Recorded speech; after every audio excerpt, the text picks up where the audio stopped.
അപ്പോൾ അടുത്ത സെഗ്മെന്റിലേക്ക് വളരെ പെട്ടെന്ന് പോകുന്നു. വോട്ട് നാടകം.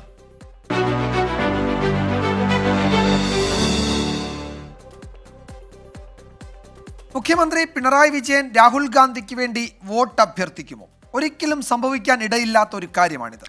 എന്നാൽ പിണറായി വിജയൻ മാത്രമല്ല, മുൻ മുഖ്യമന്ത്രി ഉമ്മൻചാണ്ടിയും MP വീരേന്ദ്രകുമാറും AK ആന്റണിയും ഒക്കെ വയനാട്ടിൽ വോട്ട് ചോദിക്കുന്നുണ്ട്. അനുകരണ കലയെ ഫലപ്രദമായി ഉപയോഗിക്കുന്ന ഒരു കലാകാരനാണ് ശബ്ദത്തെ പ്രചാരണ ആയുധമാക്കുന്നത്. ആ കാഴ്ചയാണ് ഇനി.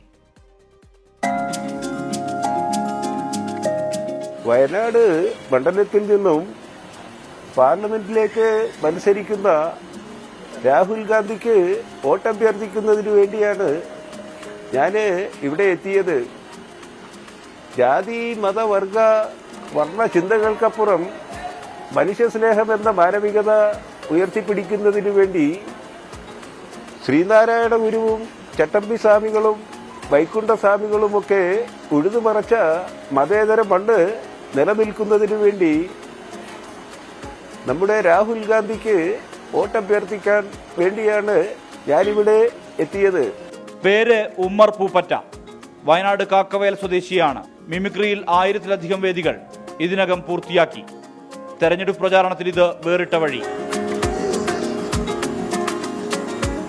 ഈ വരുന്ന ലോക്സഭാ തെരഞ്ഞെടുപ്പിൽ വയനാട് ജില്ലയിൽ നിന്ന് മത്സരിക്കുന്ന നമ്മുടെ സ്ഥാനാർത്ഥി രാഹുൽ ഗാന്ധിക്ക് നിങ്ങൾ വോട്ട് ചെയ്യണം എന്ന് പറയുന്നതിന് വേണ്ടിയാണ് ഞാനിവിടെ എത്തിയത്.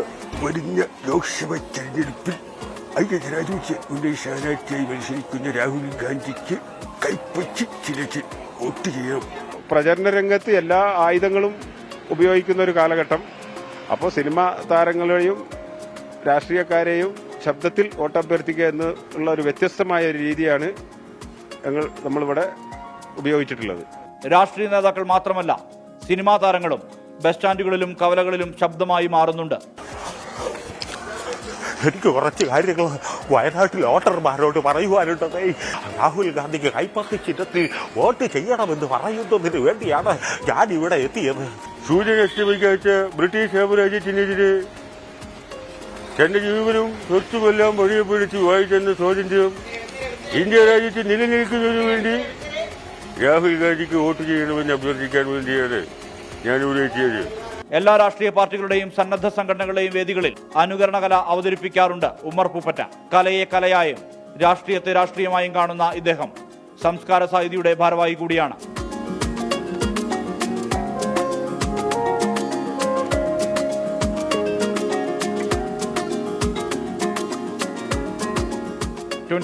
വയനാട്.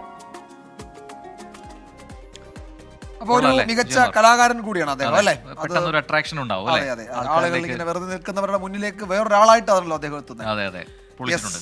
അപ്പോൾ ലോകത്തെവിടെയായാലും ഏത് സമയത്തും 24 വാർത്തകളും ഓഗ്മെന്റഡ് റിയാലിറ്റി പാക്കേജുകളും എക്സ്പ്ലെയിനറുകളും വിശദമായി കാണാൻ ഞങ്ങളുടെ YouTube ചാനൽ നിങ്ങൾക്ക് സബ്സ്ക്രൈബ് ചെയ്യാം.